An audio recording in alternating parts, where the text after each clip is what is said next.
حضرت مولانا ابو الحسن علی میاں ندوی رحمۃ اللہ علیہ نے اپنے ایک رسالے آئندہ نسلوں کے ایمان کی ضمانت میں بہت ہی قیمتی بات ارشاد فرمائی۔ حضرت مفکر اسلام رحمۃ اللہ علیہ فرماتے ہیں،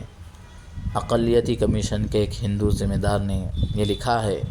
کہ ہندوستان ہی کی یہ خصوصیت ہے کہ یہاں اقلیت اتنی محنت نہیں کرتی جتنی اکثریت کرتی ہے، حالانکہ اقلیت کو اس سے زیادہ کرنے کی ضرورت ہے۔ میں اس سے زیادہ آگے قدم بڑھا کر اپنی زبان میں کہتا ہوں، ایک دین کے طالب علم کی زبان میں کہتا ہوں، امت اپنے دین و ایمان کے لیے اتنی بھی قربانی دینے کے لیے تیار نہیں جتنی ملک کو آزاد کرانے کے لیے، جتنی اپنی تہذیب کو باقی رکھنے کے لیے، جتنی ہندی زبان کو رائج کرنے کے لیے ہندو اکثریت نے دی ہے۔